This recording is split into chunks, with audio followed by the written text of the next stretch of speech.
Então, mínimos de separação para esteira de turbulência durante o pouso e após uma aeronave pesada, uma aeronave leve ou média, ela terá 3 minutos de separação da esteira de turbulência. E durante a decolagem, depois de uma pesada, a aeronave leve ou média terá 2 minutos. Também será aplicada a separação de 2 minutos quando utilizando a mesma pista, quando pista paralela separadas com menos de 760 metros, pistas transversais, se as trajetórias de voo projetadas se cruzam, e pistas paralelas separadas por 760 metros ou mais, se as trajetórias projetadas se cruzam. Utilizando a mesma pista ou pista paralela separadas com menos de 760 metros, a separação também é de 2 minutos. Aí aqui, utilizando pistas paralelas ou transversais, uma média ou leve, também a separação é de 2 minutos. Ficou bem repetitivo essa parte, mas é para gravar mesmo. Então, depois uma aeronave durante o pouso, a separação de esteira é de 3 minutos e na decolagem de 2 minutos. Tenta visualizar o seguinte, para ficar mais fácil. Durante a decolagem você tem uma separação de esteira de turbulência de 2 minutos. 2 porque você primeiro tem que decolar, então o 2 vem antes do 3 e a decolagem vem antes do pouso. Então durante a decolagem é 2 minutos. E durante o pouso é 3 minutos. Então a ordem é um macete bobo, mas relacione 2 com 3, uma ordem, né? Primeiro o número 2, depois o número 3. Primeiro você decola, depois você pousa.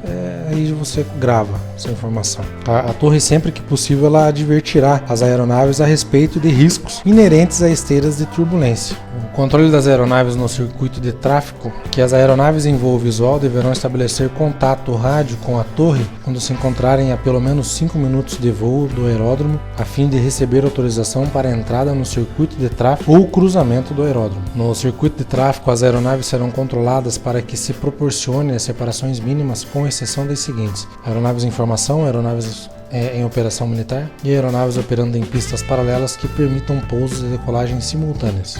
A aeronave em emergência. A aeronave em emergência que estiver na situação de urgência ou socorro deverá utilizar por meio da radiotelefonia a mensagem sinal correspondente. As condições de urgência e socorro são definidas como urgência sinal pam pam pam, uma condição que envolve a segurança da aeronave ou de alguma pessoa a bordo, mas que não requer assistência imediata. O socorro, que tem o sinal de Mayday, Mayday, Mayday, uma condição em que a aeronave encontra-se ameaçada por uma grave ou eminente perigo e requer assistência imediata. Existe uma nota: a condição de socorro refere-se também à situação de emergência em que o acidente aeronáutico é inevitável ou já consumado. Procedimento de emergência. Em função da condição de emergência informada pelo piloto, a torre deverá adotar as providências que as circunstâncias requererem, de acordo com o plano de emergência previsto para o aeródromo, e adicionalmente deverá, condição de urgência, obter a informação ao Centro de Operações de Emergência, o COI, ou na inexistência deste, ao órgão de salvamento e contra-incêndio. O tipo da aeronave, o número de pessoas a bordo, a autonomia remanescente e o tipo de carga transportada. A condição de socorro: obter e informar ao Centro de Operações de Emergência, COI, ou na inexistência deste, ao órgão de salvamento e contra-incêndio. O tipo da ocorrência, o tipo da aeronave, o número de pessoas a bordo, a autonomia remanescente, o tipo de carga transportada e demais informações complementares. Nota: se for o caso, as características e o local do acidente. Emergência no pouso. O piloto de uma aeronave em voo que esteja em emergência de maneira geral decidirá pelo pouso caso não consiga solucionar a pane. De acordo com a normalidade apresentada, este pouso será classificado como de emergência ou forçado. O pouso forçado, ditado por situação de emergência tal que a permanência da aeronave no ar não deva ser prolongada sob pena de grave risco para os seus ocupantes. Pouso de emergência, pouso de consequências imprevisíveis que, embora não constituindo um pouso forçado, requer precauções especiais em virtude de deficiências técnicas apresentada pela aeronave. Luzes aeronáuticas de superfície. Alguns aeródromos funcionam apenas no período diurno, ou seja, do nascer ao pôr do sol. Esses aeródromos serão designados quanto ao horário de funcionamento de HJ, porém, existem outros que têm operação contínua, dia e noite, sendo assim designados por H24.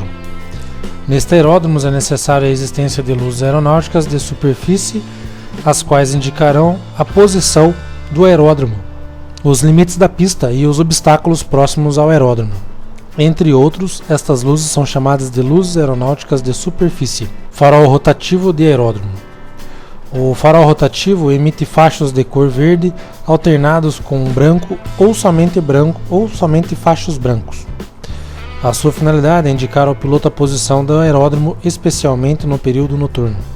Quando as condições meteorológicas do aeródromo estiverem abaixo dos mínimos para a operação visual, o farol rotativo será ligado no período diurno, indicando que somente serão autorizados voos visuais especiais ou IFR, se o farol estiver ligado durante o dia ou se o farol estiver ligado no período do nascer ao pôr do sol, só serão autorizados voos visuais especiais ou IFR. Iluminação da pista de pouso e táxi. Todas as pistas destinadas ao uso noturno e todas as pistas onde há operações por instrumentos devem ter iluminação adequada, independente da existência de serviço de controle. Luzes de cabeceira. No mínimo 6 luzes verdes distribuídas de modo a indicar os limites longitudinais, comprimento da pista. Luzes laterais da pista são luzes brancas ou amarelas, que indicam a direção e os limites laterais, que é a largura da pista. Luzes de eixo da pista, que são luzes brancas embutidas e distribuídas ao longo do eixo da pista, mudando para a cor vermelha no último terço aproximadamente. Luzes de zona de contato são luzes de cor branca, encravadas em barretas transversais dispostas simetricamente em 2 fileiras até antes do ponto médio da pista.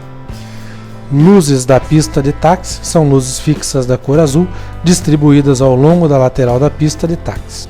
As luzes da pista ou pouso ou táxi poderão ser desligadas quando não houver operação de aeronave naquele aeródromo, desde que possam ser ligadas pelo menos 15 minutos antes da hora prevista da chegada da aeronave, e quando for o caso de uma decolagem, ela só poderá ser desligada 15 minutos após a hora de decolagem da referida aeronave. A iluminação de aproximação. Iluminação de aproximação. ALS. Approach Lighting Launching. ALS. Approach Lighting System. Sistema de luzes de aproximação. Me desculpe a pronúncia. Consiste em um conjunto de luzes brancas com uma ou mais barras iluminadas instaladas simetricamente que formam uma linha central no sentido do prolongamento do eixo da pista, indicando ao piloto o alinhamento correto aproximação final. O alinhamento correto na aproximação final. O sistema simples possui uma barra, enquanto o de precisão conterá mais barras que alargam-se à medida que se afastam da cabeceira. O sistema simples possui uma barra, enquanto o de precisão conterá mais barras que alargam-se à medida que se afastam da cabeceira. O ALS pode ter como componente um conjunto de luzes lampejadoras de alta intensidade, flashes, com um funcionamento independente, com finalidade de melhorar a orientação no sentido do pouso, devendo tal conjunto ser ligado somente quando as condições meteorológicas forem precárias. Um professor de regulamento de tráfego aéreo me informou que dentro da torre existe lá, por exemplo, caso o piloto ache que a iluminação esteja fraca durante a aproximação, ele pode solicitar para a torre intensificar aquela iluminação, permitir que ela fique mais forte. Isso pode ser tanto com tempo ruim ou quando ele achar necessário. O piloto pediu, a torre vai fazer imediatamente, até porque diz que é um botãozinho que fica ali a alcance, de fácil acesso. Aí temos aqui o VASIS, que é um Visual Approach Slot Indicator System, sistema de luzes de ângulo de aproximação. O VASIS constitui-se de pares de conjuntos de dispositivos colocados simetricamente nas laterais da parte inicial da pista de pouso, os quais emitem faixas de luz nas cores brancos e vermelho, de modo a oferecer variados efeitos luminosos. através de jogo de espelhos conforme o ângulo que a aeronave se situe na aproximação final. Ela vai te dizer se você está muito baixo ou muito alto. Então é um conjunto de 6 lâmpadas do lado esquerdo da pista e 6 do lado direito, separadas com 3 em 3, então tem 3 na parte superior e 3 na parte inferior. E do lado direito a mesma coisa, um total de 12 lâmpadas. Quando você visualiza nesse sistema de 12 lâmpadas, quando você enxerga todas brancas, significa que você está muito alto. Quando você enxerga das 12 lâmpadas, da fileira da esquerda e da fileira da direita, da parte superior ali, as 3 superiores, tanto os lados, vermelhas, e as 3 de cada lado, branca, você está numa rampa normal. Ou se você enxerga todas elas vermelhas, você está muito baixo. Aí existe o PAPIS, que é o Precision Approach Path Indicator System, Sistema indicador de ângulo de aproximação de precisão, que ele é um sistema similar ao VASIS, só que ele é mais preciso. Ele tem apenas 4 lâmpadas, 4 espelhos do lado esquerdo da pista, aonde todas brancas você está muito alto. Quando você tem 3 brancas você está alto. Quando você tem 2 brancas você está normal. Quando você tem uma branca você está baixo. E quando você não tem nenhuma branca você está muito baixo. E quando a ausência da cor branca, ela vai significar que ela vai estar vermelha, entendeu? Então se de 4, 3 estão brancas, uma está vermelha e assim por diante. As luzes de aproximação deverão permanecer ligadas tanto no período diurno como noturno, independente das condições de visibilidade. Se eu não me engano, eu não tenho muita certeza, mas esse PAPIS também tem essa intensidade aí de ficar mais forte ou mais fraco. A operação da aeronave sem comunicação com a torre. Podemos ter no aeródromo controlado a aeronave sem rádio ou com o mesmo inoperante. Para esses casos, a torre usará a pistola de sinal luminoso. Essa pistola ela emite a luz verde, a vermelha e a branca.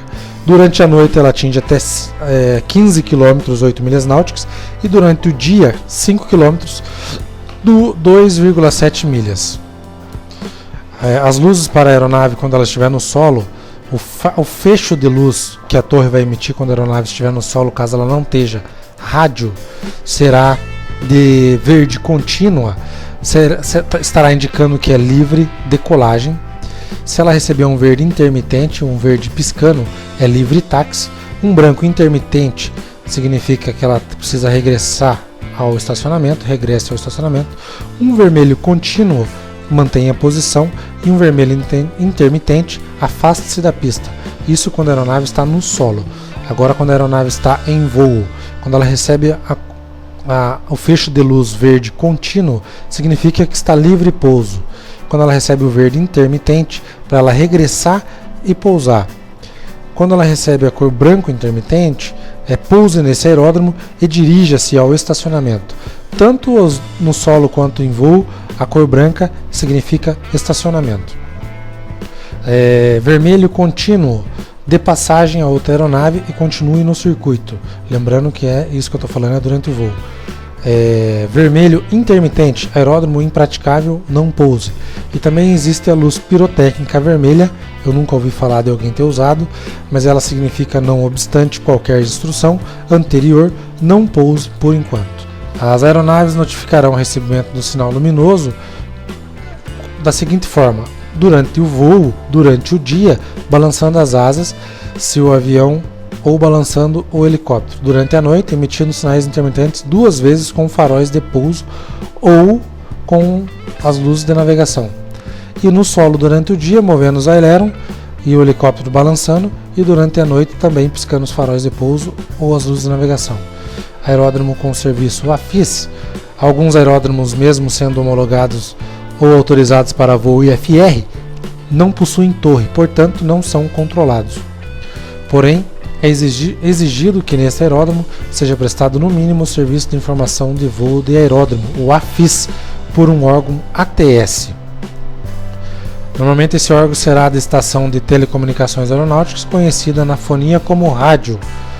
Se porventura um aeródromo não controlado for sede de um APP, como é o caso, por exemplo, Bauru, então o AFIS será prestado por este órgão. O AFIS será proporcionado a todo o tráfego aéreo em operação na área de movimento e a todas as aeronaves em voo no espaço aéreo inferior num raio de 50 km 27 milhas náuticas do aeródromo do solo até o nível 245, que é o limite vertical superior do espaço aéreo inferior. Operação de aeronave sem rádio. É vedada a operação de aeronave sem rádio em aeródromo provido de AFIS, exceto nos seguintes casos: um voo de translado, de um voo de aeronave agrícola sem rádio, de um voo de planadores e de aeronaves sem rádio pertencentes a aeroclubes sediados nesse aeródromo. Existe o circuito de tráfego padrão.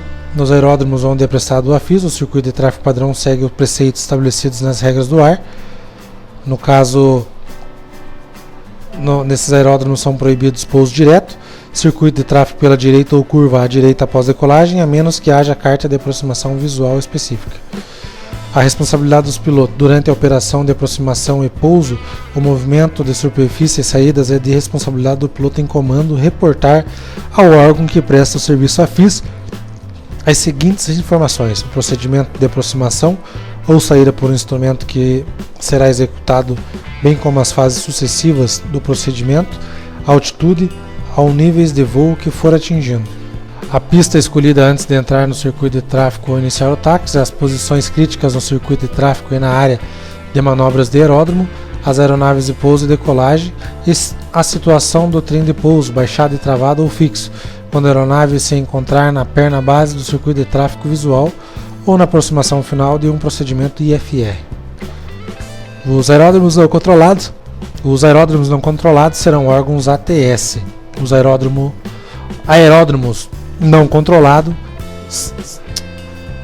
aeródromo não controlado sem órgão ATS. A operação em aeródromo que não são controlados e não possuem nenhum serviço ATS devem ser conduzidas segundo o que é preconizado nas regras gerais. Alguns desses aeródromos utilizam sinais visuais no solo para auxiliar os pilotos com pelo menos alguma informação básica.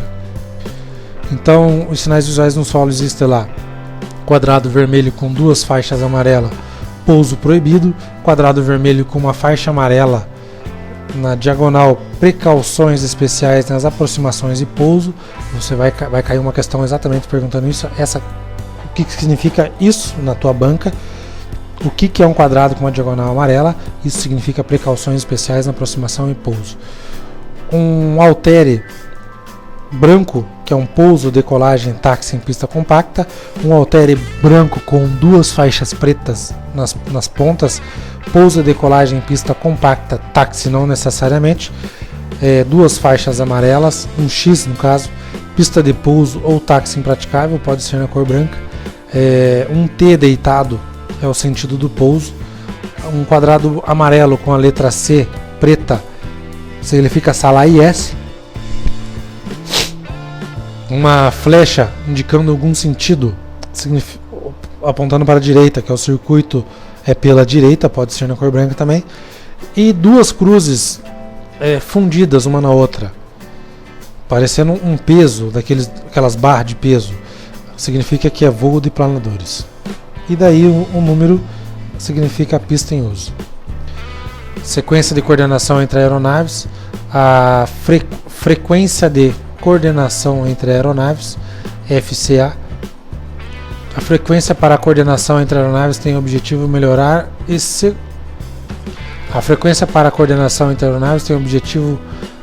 melhorar a segurança da navegação aérea na região. Ela deve ser utilizada em aeródromos que não disponham de órgão ATS local ou naqueles em que esse órgão esteja fora do horário de funcionamento. Sendo assim, teremos três situações: locais com órgão ATS fora do horário de funcionamento, o FCA será a mesma frequência do órgão ATS.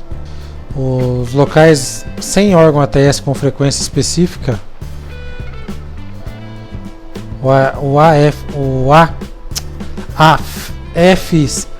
FCA será publicada no Rotaer. Locais sem órgão ATS sem frequência específica, a FCA será a frequência 123.45. Procedimento para utilização da FCA, frequência de coordenação entre aeronaves. Desde que não haja um procedimento específico publicado para aeródromo, a FCA deverá ser empregada da seguinte forma: aeronaves partindo, manter escuta desde a partida dos motores até 10 milhas náuticas, transmitir a sua posição antes de ingressar na pista em uso para a decolagem. A aeronave chegando, manter escuta permanente a partir de 10 milhas náuticas do aeródromo até corte dos motores e transmitir a sua posição e interseção ao ingressar. Na perna do vento, na aproximação final, ao livrar a pista, iniciando a arremetida e durante o táxi. Capítulo 6. Serviço de controle de aproximação para voo nas regras visuais. O serviço de controle de aproximação tem por objetivo fazer a transição do voo das aeronaves em rota para aproximação nos aeródromos de destino. Esse serviço é prestado por um órgão chamado APP, Controle de Aproximação. Essa transição acontece em áreas chamadas terminais, onde estão localizados vários aeródromos, e também zonas de controle, que são as CTR, de aeródromo com procedimento IFR. Então existe o serviço de controle de aproximação, onde o órgão é o APP, o controle, e a área é a CTR ou terminal. O APP tem a atribuição de emitir autorizações de tráfego às aeronaves que estejam voando ou que se proponham voar dentro de CTR ou terminal, com o objetivo de manter separação mínima estabelecida entre as aeronaves, disciplinar, acelerar e manter ordenado o fluxo de tráfego aéreo, orientar e instruir as aeronaves na execução dos procedimentos de espera, chegada e saída estabelecidos pelo DCEA. O serviço prestado ao voo visual dentro da CTR ou terminal está relacionado com a classe do espaço aéreo a que pertencem essas estruturas.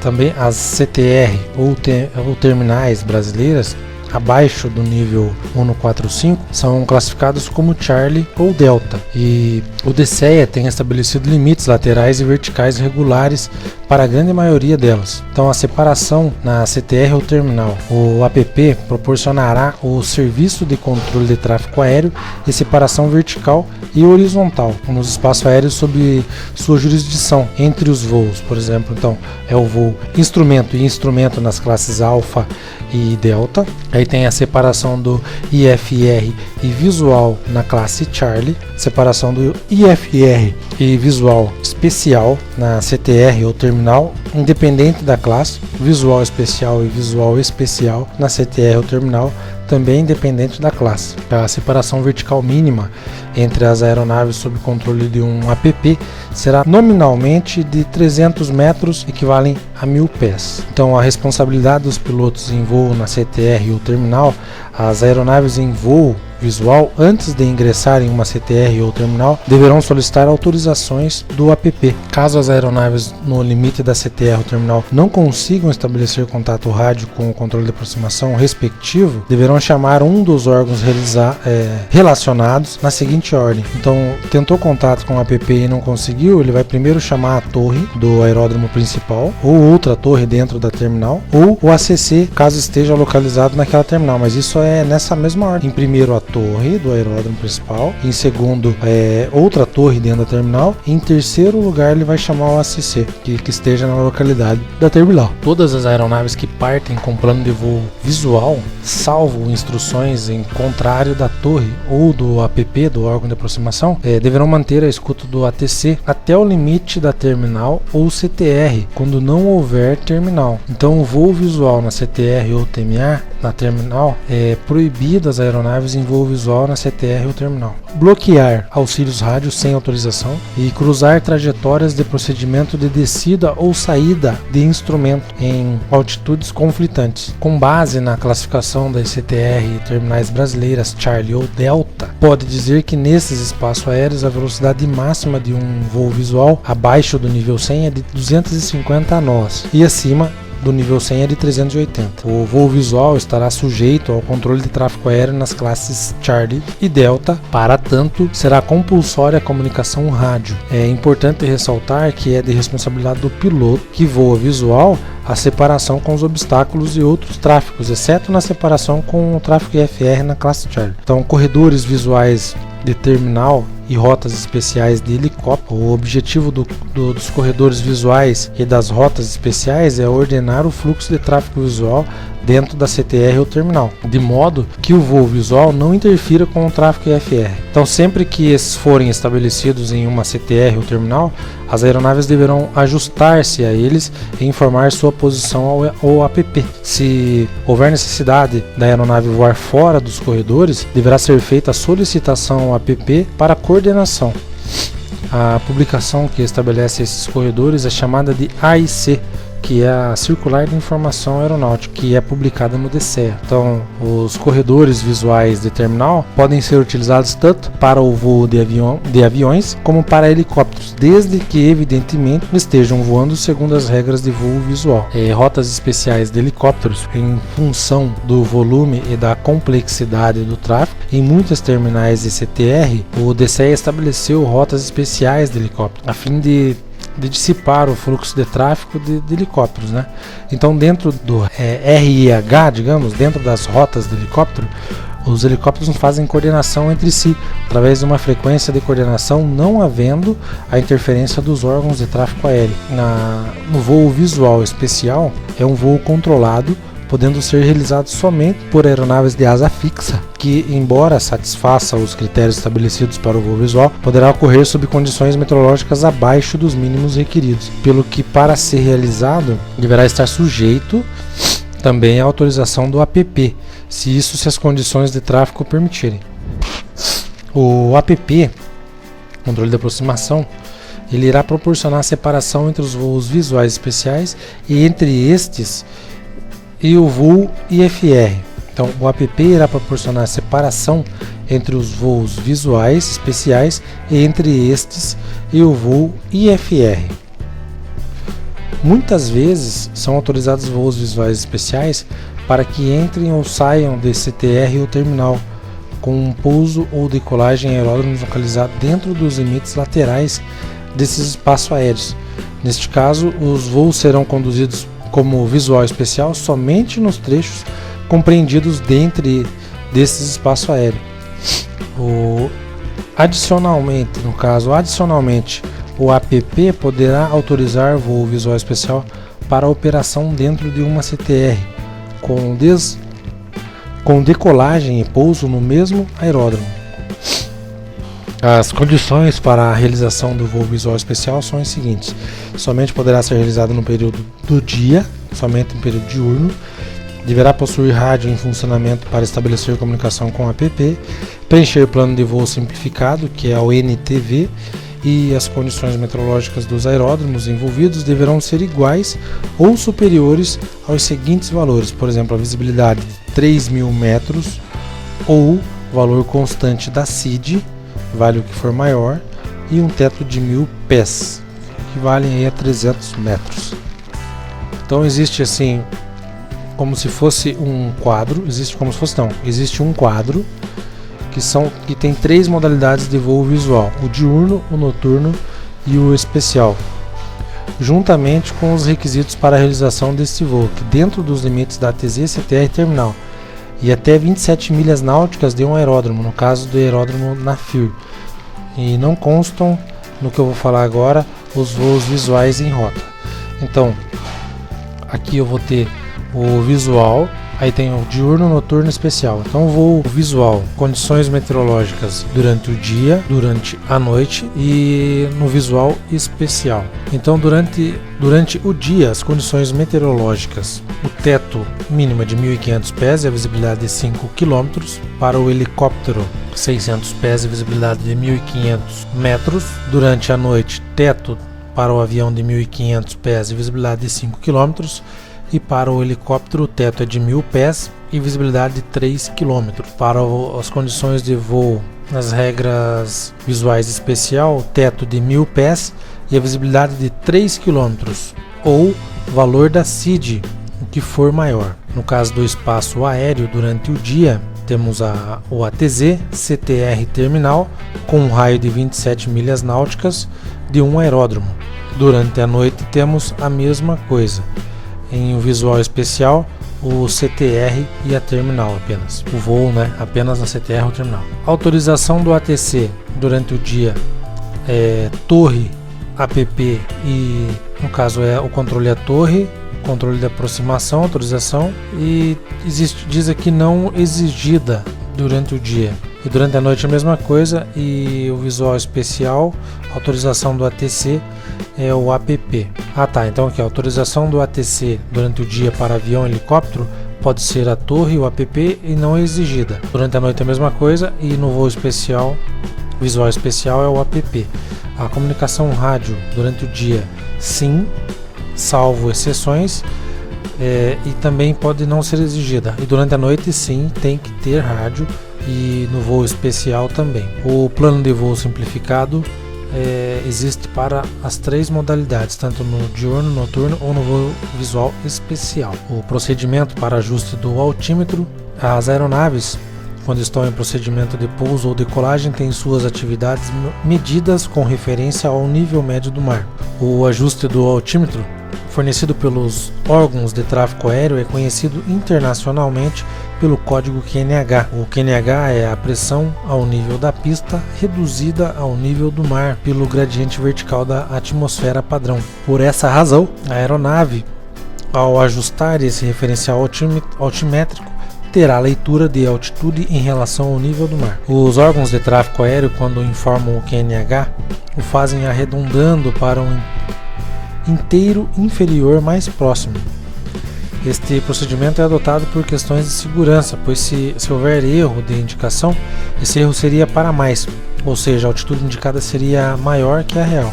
Voando em rota, como sabemos, a referência é a isóbara, que a isóbara é a pressão padrão, que é a 1013 decimal 2, né? 1003. Isso é a pressão padrão ao nível do mar em condições ISA. E neste caso o ajuste usado é o QNE, que é o ajuste padrão. O procedimento para fazer a troca desses 2 ajustes será explicado. Antes, porém, definiremos altitude de transição, TA, e nível de transição. A altitude de transição, que é a TA, é definida como sendo a altitude na qual ou abaixo da qual a posição vertical de uma aeronave é controlada por referências à altitude. A TA, altitude de transição, não é. A TA, altitude de transição, é uma altitude fixa estabelecida somente em aeródromos onde haja procedimento IFR e, portanto, ela será expressa nas cartas de saída por instrumento CID ou nas cartas de aproximação por instrumentos IAC. O nível de transição é o nível de voo mais baixo disponível para o uso acima da altitude de transição, TA. O seu cálculo é feito através de tabela própria que pode ser vista logo a seguir,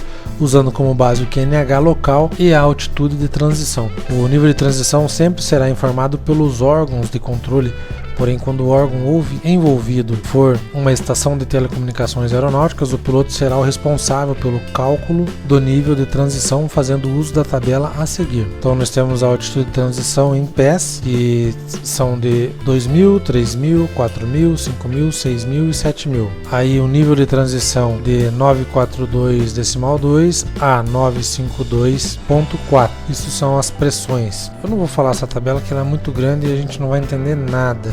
Para as condições brasileiras, dificilmente encontraremos pressões QNH menores que 995.1 hectopascais ou maiores que 1031.6 hectopascais. Portanto, as variações que teremos estarão dentro de duas colunas. Eu já vou falar quais são. Daí podemos concluir que quando tivermos uma pressão QNH igual a 1013.2 ou menor, o nível de transição será igual a TA acrescida de 1.000 pés. Cai na banca, tem uma questãozinha falando justamente isso daí. Tem uma questão que diz assim, que se o nível de pressão for igual ou menor, qual será o nível de transição? Tá lá, será igual a TA acrescida de 1.000 pés. E quando a pressão for maior que 1013, o nível de transição será igual a TA acrescida de 500 pés. A tabela que tem então aqui, que é da 995 decimal 1 a pressão padrão 1013.2, os níveis são de 3.000 a 8.000. Isso de 1.000 e 1.000, 3, 4, 5, 6, 7 e 8.000. E de 1013.3 a 1031.6 são também de 1.000, só que de 2,5 até 7,5. Então é 2,5, 3,5, 4,5, 5,5, 6,5 e 7,5. Ajuste do altímetro em aeródromo com procedimento IFR. Aeronaves decolando deverão alterar o ajuste de QNH para QNE ao cruzar a altitude de transição. Aeronaves pousando deverão alterar o ajuste de QNE para QNH ao passar pelo nível de transição. Então tem a altitude de transição é quando está subindo, você cruza a altitude de transição, passa de QNH para QNE. Aí quando você está lá voando em QNE, quando você vai descer, você vai passar pelo nível de transição e trocar para QNH. Subida é altitude de transição, descida nível de transição. O ajuste do altímetro em aeródromo sem procedimento IFR. Como foi dito já anteriormente, a altitude de transição TA é o nível de transição, só existe em locais onde haja procedimento IFR. Os aeródromos homologados apenas para operação visual, as aeronaves deverão fazer o ajuste do altímetro de acordo com o que preconizam as regras do ar. Na decolagem, as aeronaves ajustarão seus altímetros de QNH para QNE ao cruzarem 3.000 pés de altura em relação ao aeródromo.